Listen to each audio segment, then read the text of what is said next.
Things are going okay? Yes.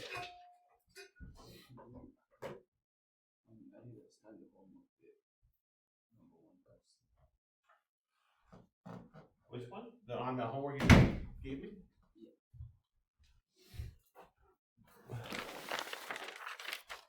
So you had the system.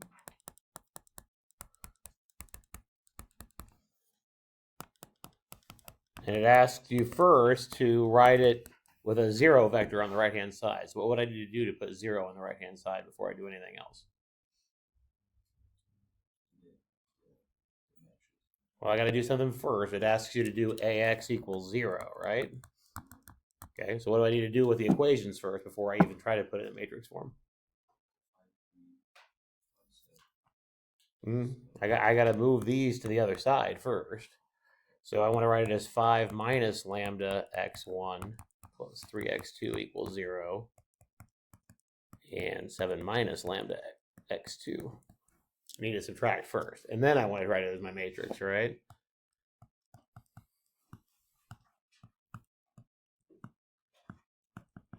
Oops.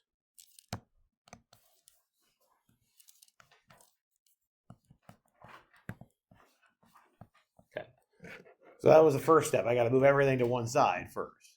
Now, it asks you to get non-trivial solutions. That means we want more than one solution. So what has to be true about this matrix if we're going to get non-trivial solutions? What has to be true about that matrix? Yeah, the determinant's going to have to be 0 because I can't take the inverse, right? So we need to solve determinant of that matrix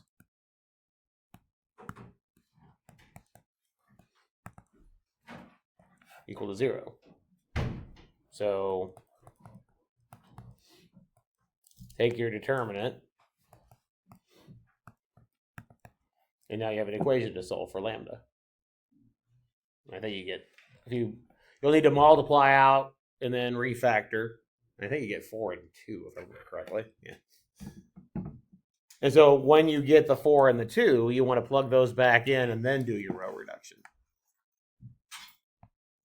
So you'll solve your equation. You should get 4 and 2. Okay.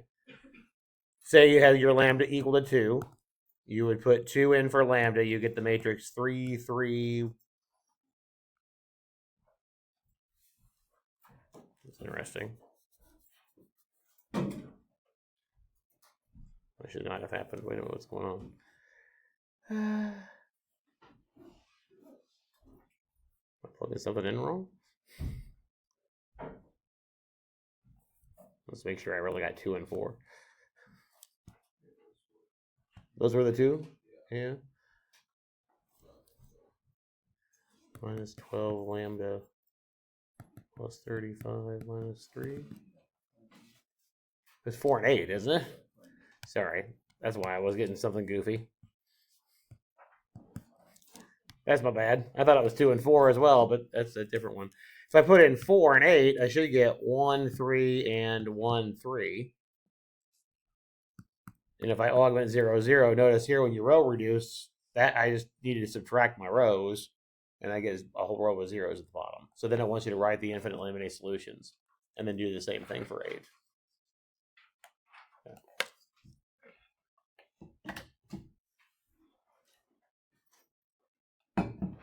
Help if I remember what the solutions were to start with. This is going to be something that we're going to do later in the semester. What we're doing is finding what we refer to as eigenvalues and eigenvectors. So we're going to talk about that later in the semester. So that's the concept that we're using here. Other questions? No, 3C. No, 3B. 3B. Where you've got, I think I had made a typo on that one, didn't I? Yeah, you said the A to on the right hand side. Yeah, it really shouldn't be there, I don't think.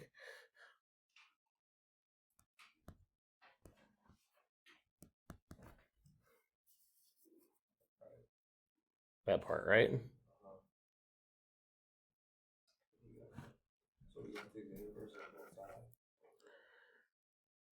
So what I should be able to do is, I may have just had this all messed up all the way around.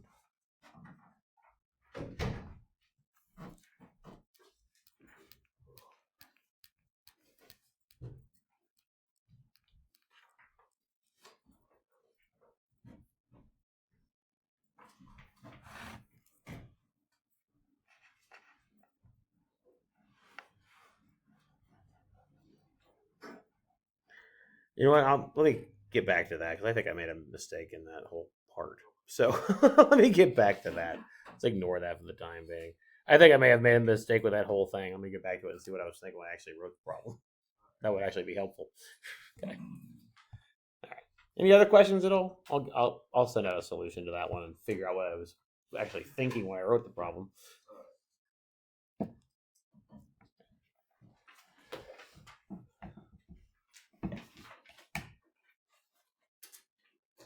All right. Well, let's continue on with our discussion of subspaces. What two things do we need to show if we're going to show that a subset of a vector space is a subspace? There's two things we need to show. Yeah, closed under addition, closed under scalar multiplication, right? So let's look at this next example where we've got our vector space is P3. Now again, remember, if I tell you that I've got P3 as the vector space, we add the polynomials like we always do. We take a constant times a polynomial like we always do. And remember that P3 is degree 3 or less, right? And the zero vector put in there, or the zero polynomial put in there. Okay. All right. This one says I want everything in P3 where the degree is equal to 2. What do you think? Is that going to work or not? If I take two degree 2 polynomials and add them together, do I necessarily get a degree 2 polynomial at the end? Can you give me an example? X squared minus x squared. Okay. So if I do P of X is X squared, and maybe I'll do Q of X equals, say, negative X squared plus X. Stick that on the end. Are those both in W? Yeah, they both have degree 2. So P of X and Q of X are both in W. But what happens when you add them? What do you get? You just get X. Is that in W? No. So is it closed under addition? Okay, so W is not closed under addition.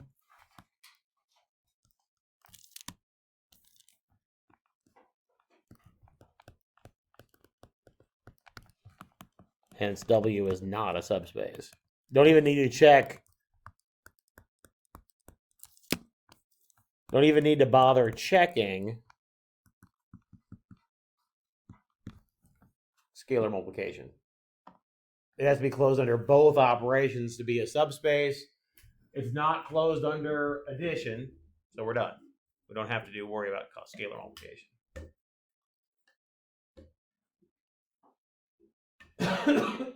Pardon me. If I had written W as being degree 2 along with the zero vector, the zero polynomial, then it would have been closed under scalar multiplication. That wouldn't have been a problem. It would still not have been closed under addition though. So even if I said throw 0 in there, it still doesn't work. This one okay?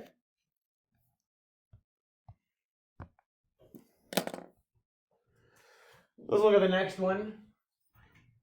We've got the vector space of all continuous functions over the interval from A to B. And we're looking at everything in V that integrates to 0 over the interval from A to B. What does, actually I already said the continuous. The reason why we want continuous here is to make sure that I can actually integrate everything that's in there. That's why I wanted to make sure I was in the continuous functions. What do you think? Is this one going to work or not?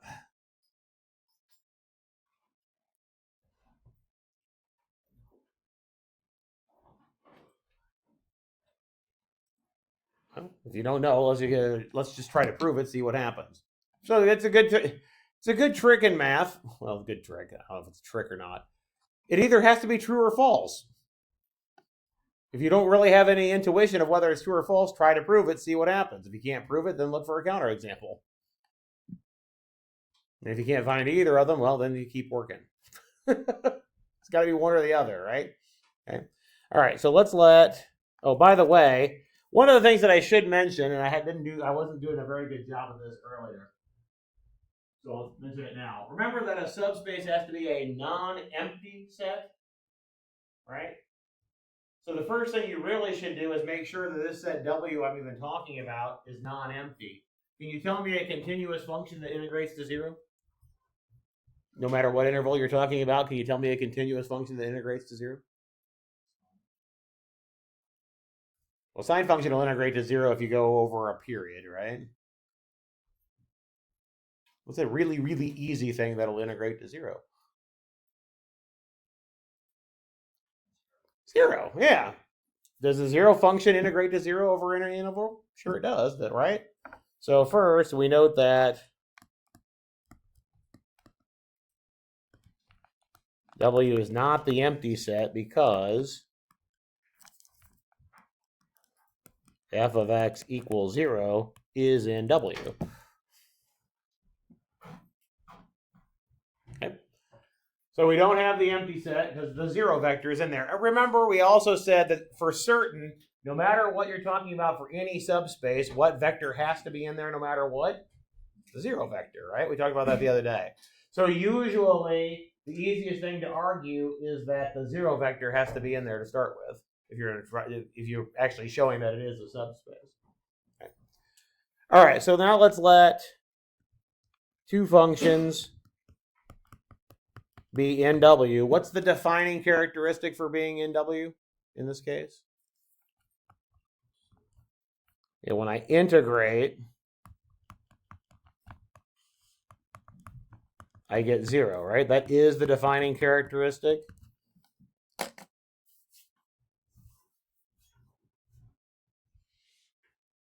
So again, in order to show that it's closed under addition, we need to make sure that when I add f and I add g, I get back in W again. So what do I need to show? If I want to show that f plus g is back in W again, what do we need to show?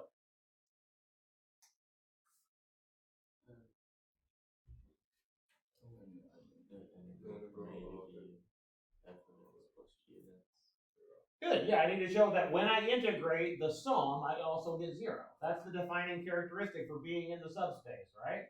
The defining characteristic is when we integrate the function, I get 0. Do I get 0 when I integrate the sum?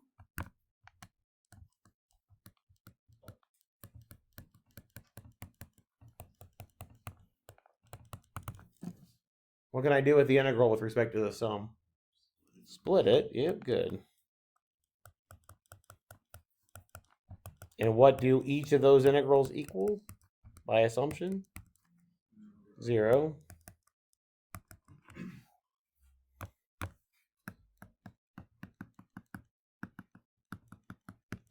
And again, that is the defining characteristic for being in W. It integrated to 0. So we can say it's back in W again. So we know that W is closed under addition.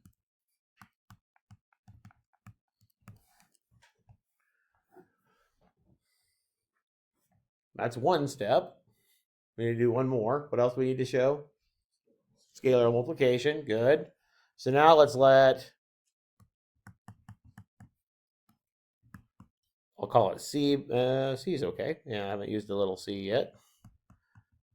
Let's let C be any real number. Do the exact same thing for the scalar multiple.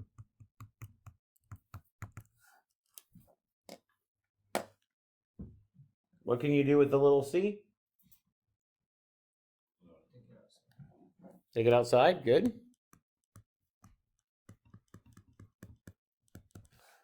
And again, what's the integral for f in this case? 0, and c times 0 will be 0.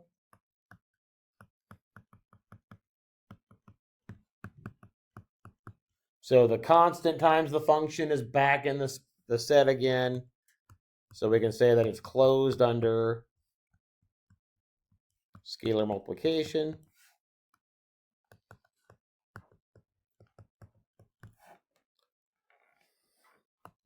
Which is exactly what we need to show for the set to be a subspace of the given vector space.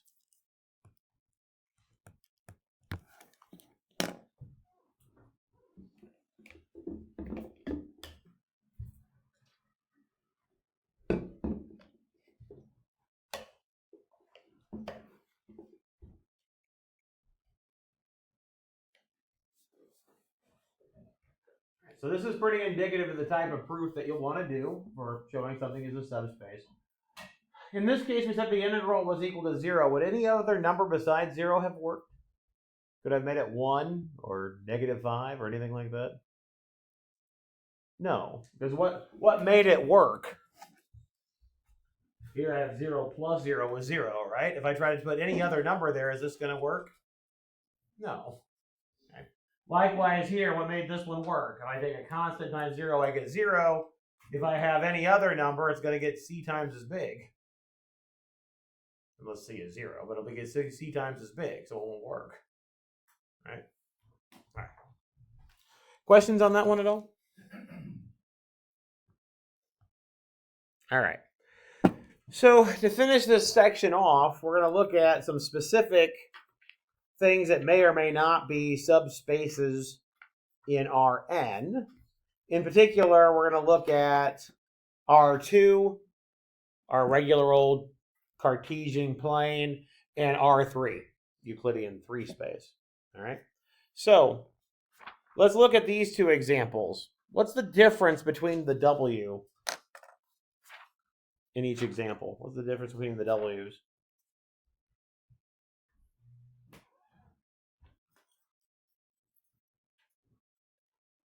Not a trick question. What do you see as different? You got a +1 here on the end, right? By the way, what's the graph of each of these things? If you think about it graphically, what is the graph of each of these things? It's a line, right? It says that the y, this one says the y coordinate is equal to 3x. So it's the line y equals 3x. This one's y equals 3x plus 1. Right? Okay. So both of those are lines. So let's see if we can figure out if they are subspaces or not. By the way, I need to make sure, again, if this is going to be a subspace, pardon me, we need to show that it's not empty. Why is this not empty? What vector is definitely in there? 0. Yeah, good. So we note that W is not empty since 0, 0 is in W.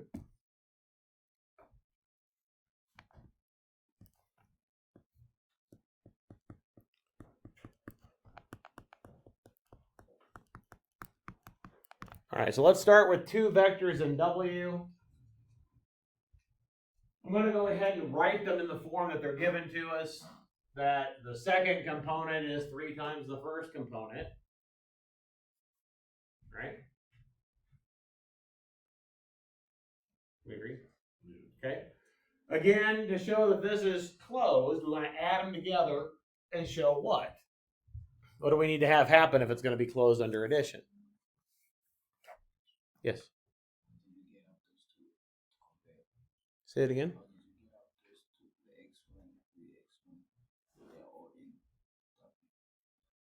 I'm choosing two things out of W, so that's what they have to look like. Right? The defining characteristic for being in W is that the second component is 3 times the first. So I just took two that look like that. Okay. So again, we want to add them together. What does it need to look like? It has to have the same form, doesn't it? So what do we get when we add these two together?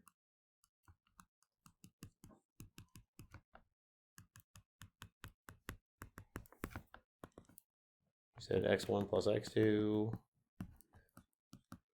3x1 plus 3x2. And what can you do in the second component? Factor out the 3. Good.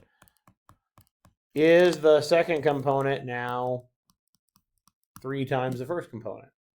Yeah. So that's back in W again, right?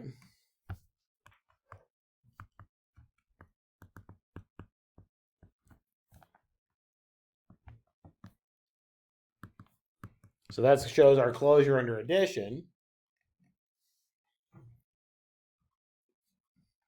Do scalar multiplication now.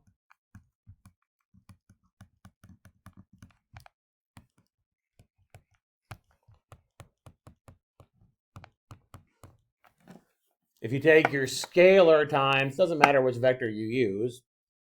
We're just doing some arbitrary vector in there. What do you get when you multiply c times that vector?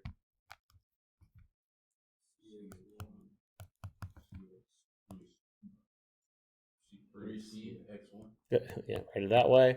And just to emphasize here, I'll go ahead and put parentheses there, right? So is the second component, again, 3 times the first component? Yeah. So it's back in W again. Hence W is closed under scalar multiplication.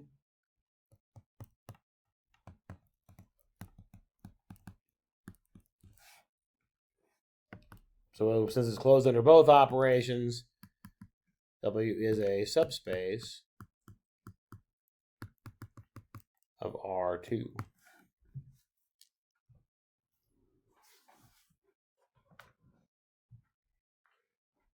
We said that this is a line, and it kind of makes sense that if you think about it from a picture standpoint, why don't I try to draw that a little straighter? If you think of it from a line standpoint here, if I have one vector that points along that line, and I have another vector that points along that line, what's going to happen when you add those two vectors together? It's going to point along that line, right? We agree? Okay. Now, what happens in the next case when we've got 3x plus 1? Let's take it from the picture to start with here. 3x plus 1 doesn't go through the origin, does it?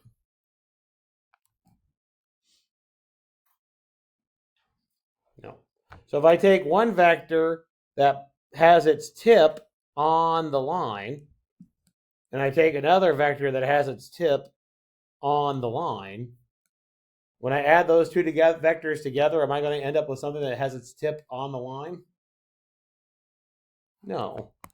The sum of those two things is going to be somewhere in between, right? Something like that, roughly. I may have it on the wrong side, but it's going to point out, right? You just think about the parallelogram, right? That's not much of a parallelogram, but we're going to pretend like it is. Okay. It's not going to point on the line. It's not going to work. Part of the problem is it doesn't go through 0, 0, so it's not going to have a 0 vector, right? So let's just take 2 points and show that it isn't closed under scalar multiplication. Give me one vector that's definitely in W. 0, 1. Tell me another vector that's definitely in W. 1, 4. How'd you get those? Yeah, pick 2 different x's, right? Pick x equal to 0, x equal to 1. It's literally what I would have done. Okay. What happens when you add these two together?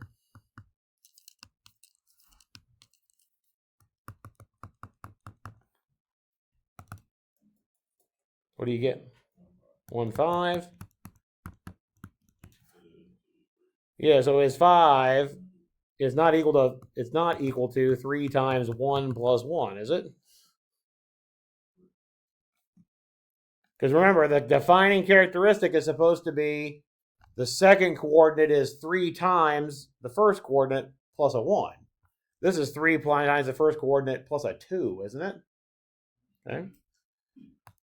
So 1, 5 is not in W, which means W is not closed under addition.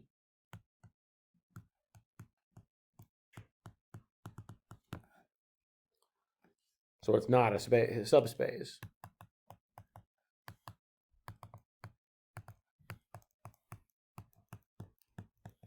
Okay.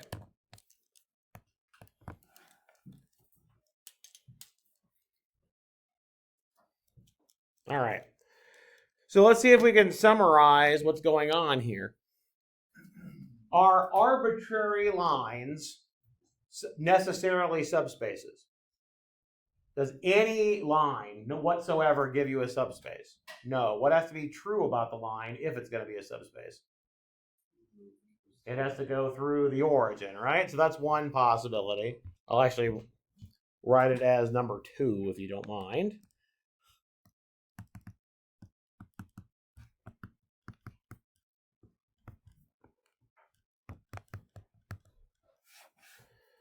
What happens if you get two vectors that aren't on a line? For example, just as a specific example, what if I took two very, very specific vectors? Let's say I took the vector 1, 0, and then took the vector 0, 1. Two very, very specific vectors. If it's going to be a subspace, if something is going to be a subspace, then it has to be closed under addition and closed under scalar multiplication. So as an example, if I have a subspace that contains these two vectors, then it has to contain every single multiple of that vector. If it's going to be closed under scalar multiplication, right? If I do every single scalar multiple of that vector, what do I end up with? The x-axis. Good. I also have to have every single scalar multiple of that vector.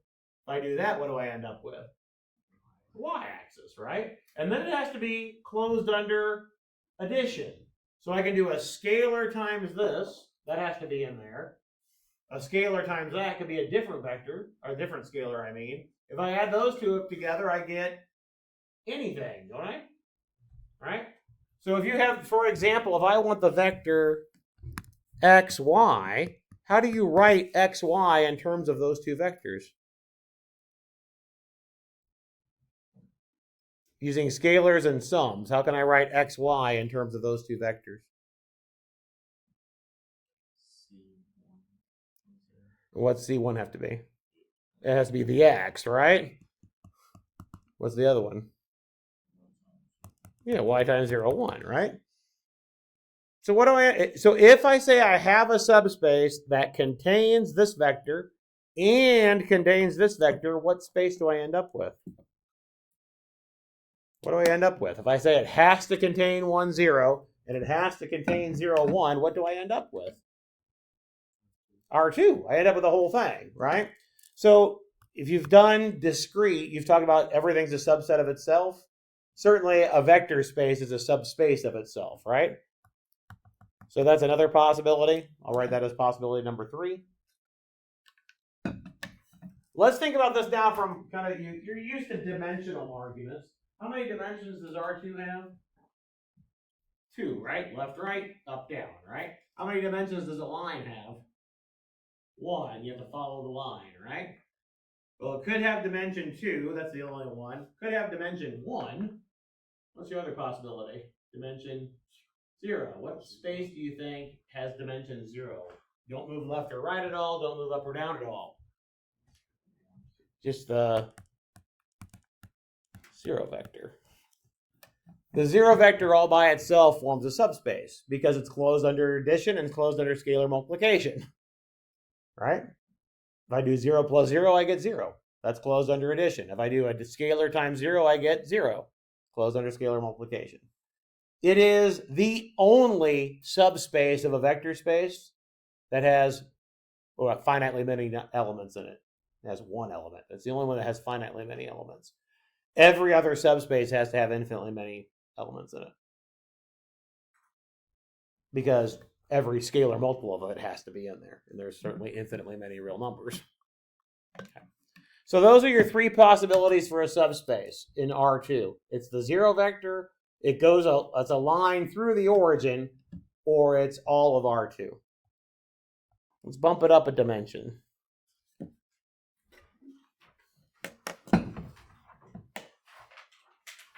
I'm not going to go through all of the proofs of showing you their subspaces. What kind of object do you get for W in first example? What kind of a thing do you get? The z coordinate has to be the sum of the x and the y coordinates. What kind of a shape do you get when you graph that? If you have z equals x plus y, what kind of a shape do you get? It's a plane, right? Does that one go through the origin? Yeah. So this is a plane through the origin. I'll write it as W is a plane through the origin.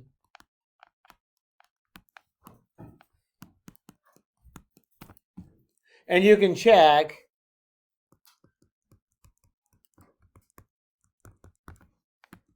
that W is a subspace.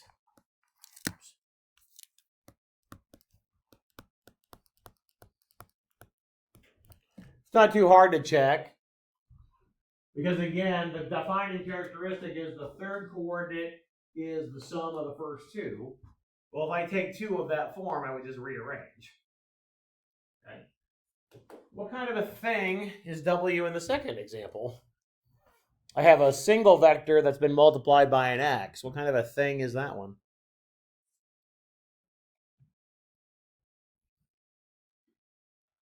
I have a single vector, and all I'm doing is all scalar multiples of that vector. What kind of a thing do you get? I think you get a line, right? Yeah, it just gets stressed, right? Because if you think about it in 3 dimensions here, you've got some vector. It's harder to draw for me to draw this way, right? It goes out 1 and over 2 and up 3, right? And then you just take all the scalar multiples of it, so you end up with a line. If you pretend like that part's straight on this side. Okay. So all the scalar multiples gives you a line. Is it going through the origin? What do you use for x to go through the origin? 0, good. And again, much like what we did in the previous example where we had x comma 3x, the proof is exactly the same through the origin, not original. All right? Just like what we did for x comma 3x, the proof is exactly the same to show that this is a subspace. So again, I'll write, you can check. Oops.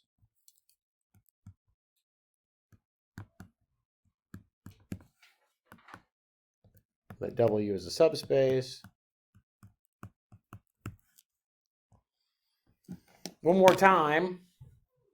What kind of a shape do you get for W in the third example here?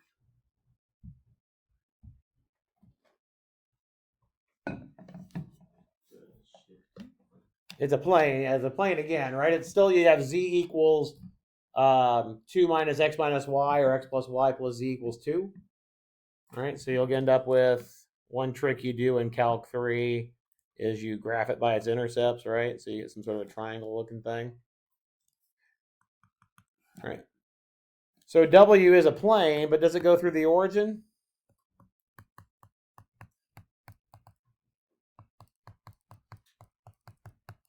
So is it going to be a subspace? No. Because remember, the zero vector of your space has to be the zero vector of your subspace. So W is not a subspace of R3.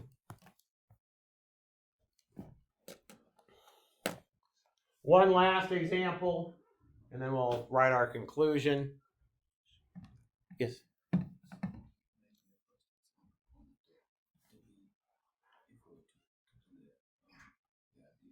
Mm-hmm. Yeah, you would add all three. You do an x1, y1, x1 plus y1, and an x2, y2, x2 plus y2, and add them together. Okay. Kind of a shape is this last one? What kind of a graph would you get for this last one?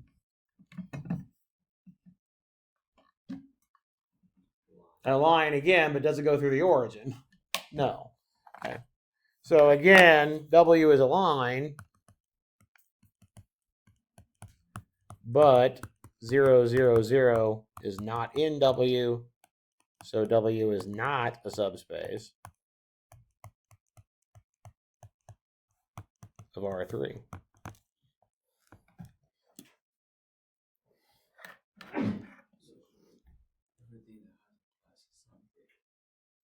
If you have a plus of a constant on there, it's not going to work, right? Because it's going to shift it off the origin. Good. All right. So the conclusion here is if W is a subspace of R, this should say 3, by the way. There's a typo. It should say R3. Then there's 4 possibilities. Let's see if we can name all of them. The first possibility for a subspace of R3 is the same as the first possibility for R2. W could simply just be the 0 vector. That's dimension 0, right? What's another possibility?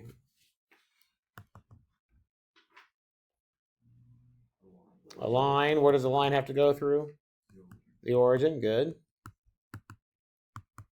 What's another possibility? Oops. A plane through the origin. Good.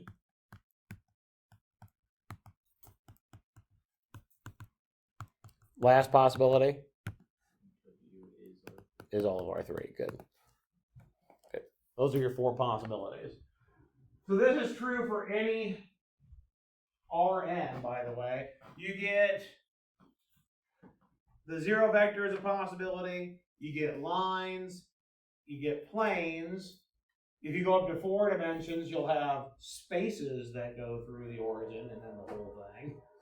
And then once you get up higher dimensions, well, you've got other, whatever names you want to give to them. It's harder to visualize.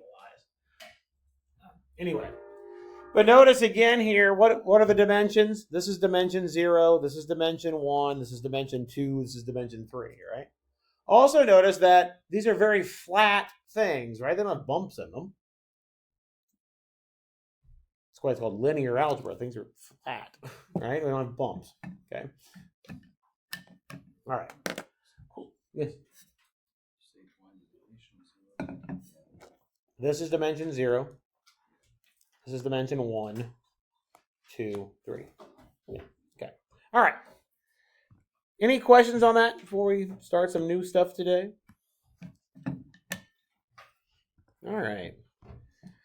What we're building up to is kind of what I alluded to in that one example.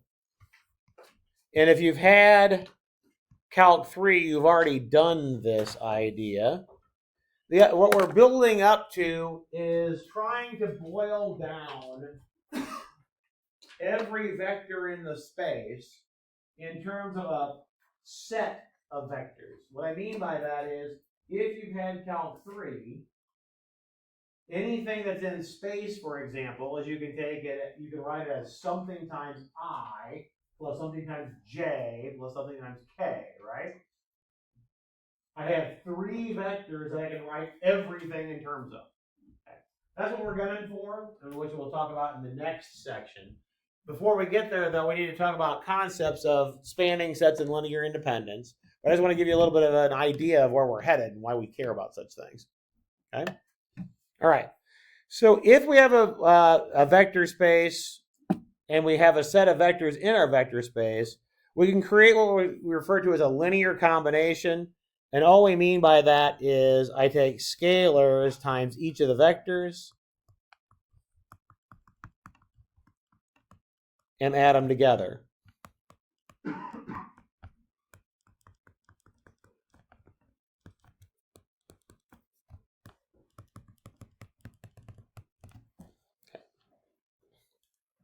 The combination is adding them together. The linear part is that I'm just using a single scalar times each of the vectors. That's all we mean by a linear combination. I think we've already used this word before.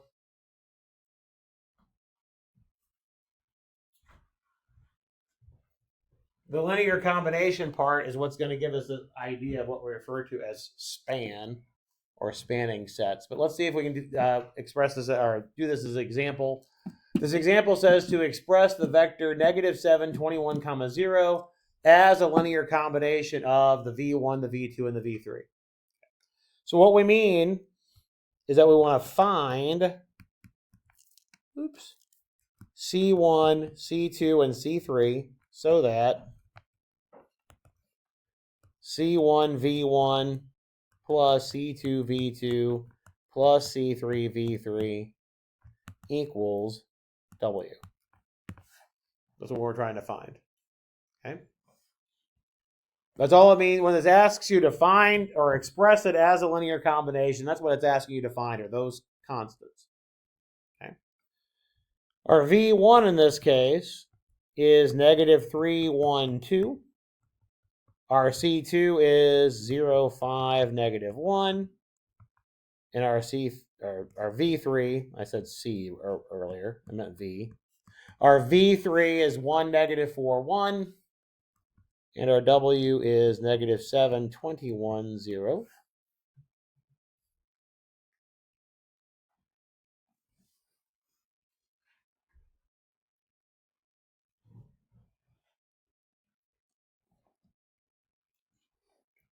How might we attack this, do you think, now?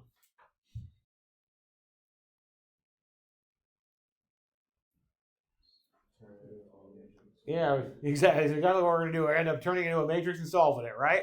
What matrix are we going to use? Well, if this is going to be a true statement, what has to be true about the first components on both sides? If it's going to be a true statement, what's going to have to be true about the first components? Say again? Yep. So if we add what's going on the left-hand side, I better get negative 7, right? What has to be true about the second components? They have to be equal, right? The third component's correct. What is the first component on the left-hand side going to equal if you simplify? What's the first component going to be?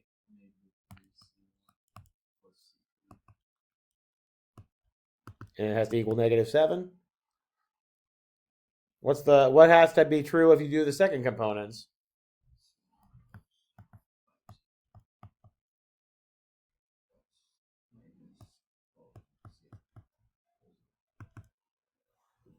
Equals 21.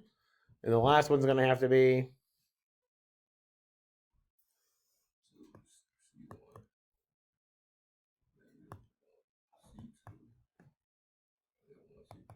good. Good. And then if we convert this to an augmented matrix now, we'd have negative 3, 0, 1, negative 7, 1, 5, negative 4, 21, 2, negative 1, 1, 0. What do you notice about the columns?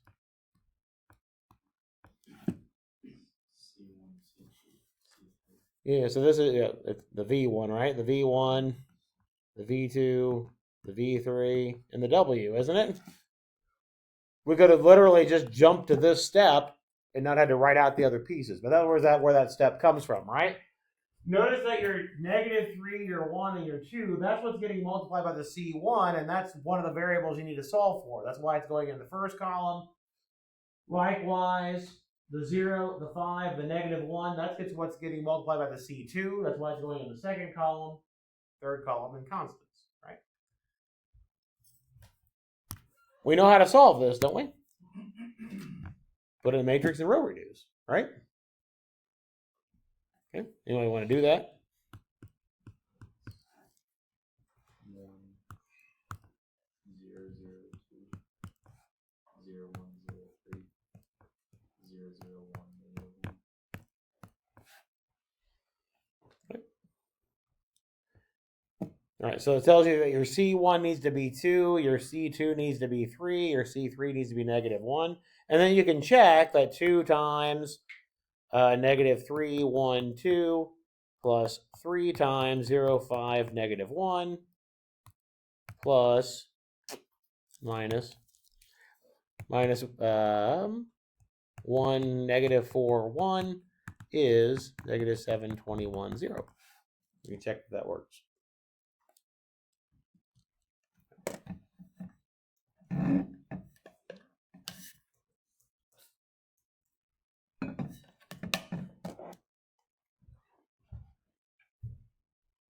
That okay? So, pardon me, goodness. That's how we determine if something is a linear combination and what coefficients you would need to use to get that to be a linear combination. So to use this idea of linear combination in terms of vector spaces, let's define a particular set referred to as the span of a set of vectors. Okay. So if I take a set of vectors and I want to refer to what the span is, this is the set of all linear combinations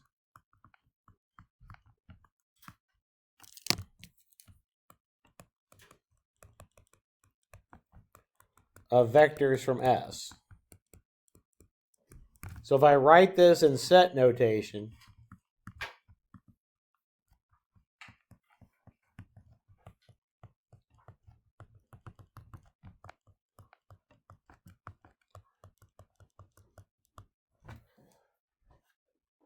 I'm going to take your V1, your V2, your out to Vn, multiply it by some constants, add them together.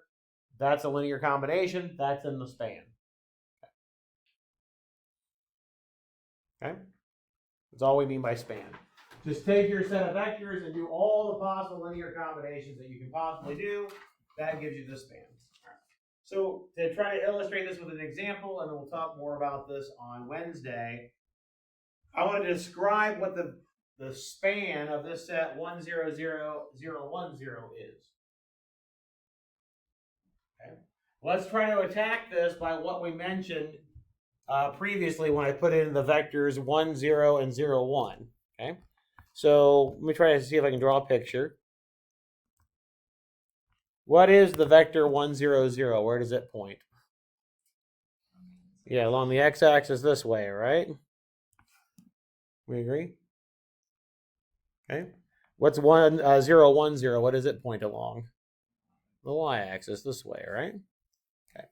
Now, if I want all possible linear combinations, that means I can do any scalar times 1, 0, 0, and I can do any scalar times 0, 1, 0, and then add them together, right? That's what all linear combinations mean, right? I can do any scalar times that vector. That'll give me the entire x-axis, right? I can do any scalar times that vector. That'll give me the entire y-axis. When you add them together, where do you end up? The xy plane, right? We end up here, don't we? Do I ever get above or below the xy plane? No, because in both cases, what are you adding together in your third coordinates? 0, right? So what is this geometrically? We're going to end up with the xy plane. Let's think about it algebraically.